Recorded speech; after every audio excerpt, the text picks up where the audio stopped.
Muito bem, mais um momento de aula, mais uma aula que nós vamos ter.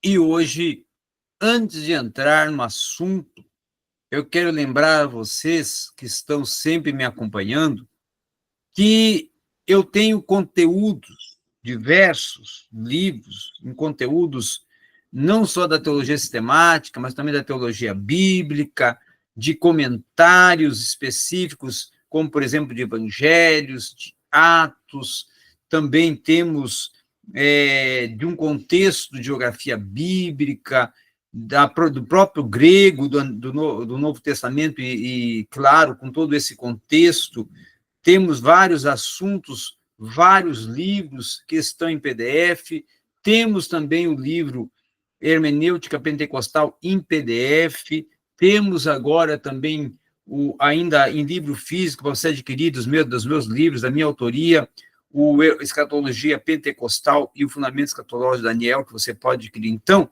quer o meu material, quer estudar o meu material, ter em sua mão, em PDF ou físico, entre em contato comigo pelo 62 981 09 1777. Anote aí, 62 981 09 1777. Esse é o número para você entrar em contato comigo. Quer estudar comigo teologia, grego, exegese? Quer estudar comigo também oratória e retórica, hermenêutica filosófica, um outro curso? Entre em contato comigo, venha ter comigo uma mentoria, venha ter comigo uma oportunidade de crescer ainda mais, ampliar ainda mais. Entre em contato, vamos conversar, vamos alinhar pelo 62 981 09 1777. Esse é o número para você estar entrando em contato comigo. Muito bem, muito bem. Hoje um assunto muito especial que vamos tratar, mas antes eu quero te pedir que sempre compartilhe o nosso conteúdo, sempre divulgue, sempre esteja participando, enganjado nos comentários, no compartilhar do conteúdo, no dar o like, no se inscrever se não é inscrito, para crescermos, avançarmos cada vez mais de uma forma significativa. Hoje vamos tratar de neortodoxia. Neortodoxia que transcende a divisão. Neortodoxia que transcende a divisão. Então, vamos entrar dentro da história da teologia. Como todos os movimentos teológicos que são dentro do transcurso histórico estudado, nós vamos ver que nem todos estão dentro de um contexto rotular, que vão possuir um rótulo, tá? Que vão possuir até uma designação. Muitos até vão preferir uma nomenclatura, ou simplesmente vão se enquadrar dentro de uma nova teologia da reforma, ou uma até teologia dialética. Tá? Podemos dizer que Karl Barth, o fundador da teologia denominada dialética, basicamente a proposta dele era resgatar a teologia da palavra de Deus. E podemos também colocar aqui que, além de Bentinha, como uma proposta e um objetivo secundário, e até que estava dentro da sua visão, também inserir uma visão de uma teologia protestante que estava dentro de uma visão ortodoxa, dentro de uma neo-ortodoxia até. E os que promoveram, e vamos dizer assim, até formularam essa proposta, eles estavam meio vamos dizer assim, até desiludidos, tá? Com a ortodoxia protestante, com a teologia que estava em pauta naquele momento histórico, que era a liberal, no século ali, podemos dizer, 16 e 17, 18 ali, certo? E discordavam fortemente desse fundalismo com relação à Bíblia. E alguns vão se referir à Bíblia como papa de papel do fundamentalismo, por causa até da doutrina fundamentalística típica sob a inerrância das Escrituras. Então, todos os líderes, né, ortodoxos, ali a partir do século XVIII, XIX, vão aceitar, de certo modo, os métodos de estudo bíblico da alta crítica e vão rejeitar a hermenêutica literalista, em decorrência da teologia liberal. E, por outro lado, vão acreditar também que a teologia protestante liberal tinha se acomodado demais ao espírito modernista dessa era e que isso havia promovido uma perda do evangelho em sua busca e verdadeira essência do cristianismo. Então, os teólogos neortodoxos, como Karl Barth e o seu colega suíço, o Emil Brunner, tá? E alguns irmãos americanos que eram teólogos, que eram já grandes pesquisadores e companheiros de articulação de tanto Niebuhr como também de Karl Barth, vão começar a unir-se nessa proposta, tá? Que queriam resgatar temas protestantes que ainda estavam começando a ter uma articulação ainda maior e que precisavam voltar a ter articulação maiores, como o caso da depravação humana, da graça acima da natureza, da salvação pela fé somente, e especialmente até da transcendência e soberania de Deus, que para eles Deus era inteiramente outro e só podia ser conhecido por sua própria palavra, que não era idêntica à palavra das Escrituras, nem sequer das suas proposições. Então, havia todo esse contexto, havia todo esse embate. E para os pensadores neortodoxos, que aí entrava Karl Barth como líder, a palavra de Deus era a mensagem de Deus e da humanidade, da história e na história de Cristo. Então, a Bíblia, na visão deles, era e podia se tornar a palavra de Deus, mas não é o mesmo que ela, na visão da neortodoxia proposta por Karl Barth. E a palavra de Deus, assim como o próprio Deus, está acima de qualquer objeto, ou até mesmo da história como um todo. Então, nesse aspecto, nessa visão, eles tinham uma compreensão que era soberanamente imprevisível, e ver do além ainda um aspecto de tempo e de espaço para uma compreensão maior, e rejeitavam algumas questões. A neortodoxia, por sinal, rejeitava a teologia natural da teologia liberal, que era um dos segmentos, tá, adotados pela teologia liberal, a teologia natural, certo? Bem como até a abordagem racional ou experimental do conhecimento de Deus. Então, Deus só pode ser conhecido por sua palavra e muitas vezes ela é expressa apenas em paradoxos. E a palavra de Deus é transcendente e está até mesmo acima da Bíblia. E a Bíblia é um instrumento da palavra de Deus e ela se torna sua palavra sempre que Deus decide usá-la para levar os seres humanos ao encontro salvífico consigo, mas ela não é um conjunto de proposições divinamente reveladas. Então, nessa visão e percepção, a essência da neortodoxia se encontra em seu conceito distinto da revelação divina. A revelação propriamente dita da palavra de Deus como auto-revelação especial de Deus nos eventos e, acima de tudo, em Jesus Cristo. Então, Deus revela a si mesmo e nas declarações proporcionais e até proposicionais que Deus se revela de uma maneira especial e não em experiências humanas universais e imprecisas. E nem também podemos dizer que numa natureza ou na história universal.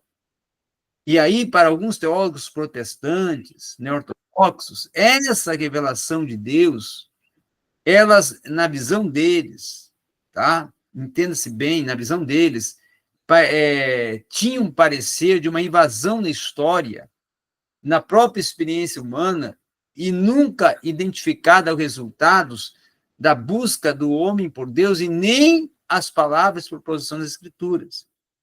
E aí a busca do homem por Deus pela principalmente proposta da teologia natural e da própria religião natural e pelas próprias religiões mundiais que estavam dentro do liberalismo nesse período, tinham também uma visão de que a Bíblia, na melhor das hipóteses, era um instrumento e um veículo especial da palavra de Deus, e na pior, um talismã mágico ou um papel, ou um papa de papel. Então, essa era a visão da teologia liberal.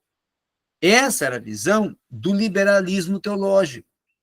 E o conceito que a neo-ortodoxia tem da fé e da prática cristã é bem diferente, era bem contrário, opositor do protestantismo liberal e da ortodoxia protestante que estava presa à teologia liberal. Então, os teólogos liberais, como Harnack, ficaram totalmente horrorizados com a neo-ortodoxia e acusaram ela de ser uma fuga irracional da era moderna para um sobrenaturalismo e dogmatismo. Então, para os liberais, a ênfase proposta por Karl Barth, a ênfase da neo-ortodoxia na transcendência de Deus, que era sobrenatural, e na crença que os seres humanos eram incapazes de conhecer a Deus sem a ajuda da palavra de Deus, para eles era totalmente obscurantista. E eles, então, começaram a travar uma batalha teológica, uma controvérsia teológica, um embate teológico, uma dialética teológica, com todos aqueles que estavam juntos com o Karl Barth dentro da teologia dialética e da neo-ortodoxia, proposta por eles, por esse grupo. Tá? E os liberais, então, suspeitavam que Barth e seus colegas neo-ortodoxos não passavam de teólogos fundamentalistas, que, além disso, considerava eles também sendo traidores. Então, os fundamentalistas eram tão desconfiados e hostis com a neo-ortodoxia que os teólogos liberais, principalmente os teólogos ultraliberais, os tinham como adversários, como oponentes, até como vira-casacas. Um importante teólogo fundamentalista rotulou a neo-ortodoxia como um novo modernismo. Tá? Ou seja, alguns também extremamente conservadores tinham resistências com a neo-ortodoxia.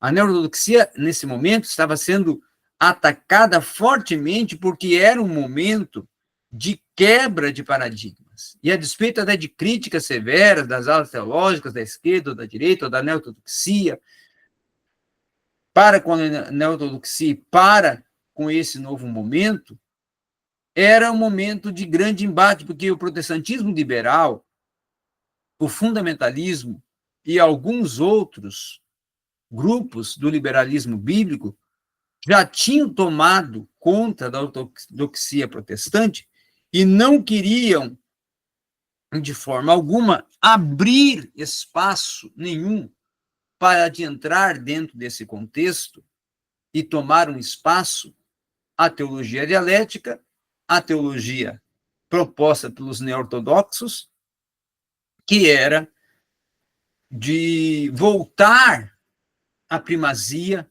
da palavra de Deus e estar enquadrado na palavra de Deus. Por isso, até que Karl Barth, mais tarde, vai ser considerado o teólogo da palavra de Deus em decorrência dessa circunstância. Tá? E isso vai gerar um legado. Vai ser proposto e promovido um legado que mais tarde, inclusive, dentro desse legado, vai surgir outros nomes para dar continuidade e serem precursores dessa neo-ortodoxia, como o caso até do Soren Kierkegaard, tá? E como o caso também de outros que vão vir após Soren Kierkegaard. E aí, com isso, vai começar a se abrir uma oportunidade até para a teologia protestante da Europa e da América do Norte vir a ter uma nova visão e uma nova posição de uma reorganização bíblica e de uma visão bíblica que vai partir de um novo momento no século XIX, quando Karl Barth vai dar uma reinauguração da teologia da palavra de Deus e vai primar por ela e vai confrontar a teologia liberal e vai querer, de uma forma ou outra, destituir todos os ditames da teologia liberal e impetrar definitivamente uma teologia voltada à Bíblia e à palavra de Deus como a primazia para um contexto não só da ortodoxia, mas principalmente do próprio sentido aplicativo do protestantismo em todos os seus segmentos. E aí que vai surgir um momento de grande embate decisivo e incisivo da teologia dialética para com o liberalismo e para com a teologia liberal e para alguns fundamentalistas também que eram resistentes à nova proposta de Barth e também dos seus seguidores, os neo-ortodoxos. Então, é dentro desse contexto que a história da teologia vai ter um novo tempo e vai ter um novo embate e uma nova saída para um retorno à palavra de Deus. E aí, com já o século XIX se tornando um século vertiginoso, a partir de Barth, desse voltar à palavra de Deus, é construído todo um contexto de um retorno também a uma teologia voltada à palavra de Deus, uma teologia bíblica, uma teologia canônica. E esse aspecto histórico é importante até para compreendermos como que é esse fator transicional, essa transição que ocorre entre um período que a igreja e que a teologia está presa ao liberalismo e à teologia liberal, no dos séculos, vamos colocar aqui, 17 até o 18, porque no 19, então, vai haver um refutar, não é? Efervescente e bastante efusivo de Barth em um confronto junto com os neo-ortodoxos à teologia liberal e ao liberalismo para, então, dar uma priorização à teologia da palavra e do sobrenaturalismo e evidenciar uma teologia voltada ao confronto ao liberalismo, que era, na verdade, um conflitar, era uma dialética, por isso uma teologia dialética, uma teologia que questiona, uma teologia que interroga a quem? As propostas e os preceitos e as próprias concepções e percepções e pressuposições teológicas defendidas e articuladas pelo fundamentalismo e pelo liberalismo e pela própria teologia liberal e teologia natural que estava dentro da teologia liberal, ok? Então, era isso que nós tínhamos para tratar e você sempre está crescendo e acrescentando aqui comigo. Portanto, venha cursar comigo, ter uma aula comigo, venha aprender comigo, venha fazer parte desse grupo de alunos que tem crescido comigo. Venha ser mentoreado por mim. Venha fazer parte daqueles que estão crescendo, adquirindo os meus produtos, os meus livros, os meus conteúdos. Entre em contato comigo hoje ainda, pelo 62-981-09-1777. Obrigado a todos.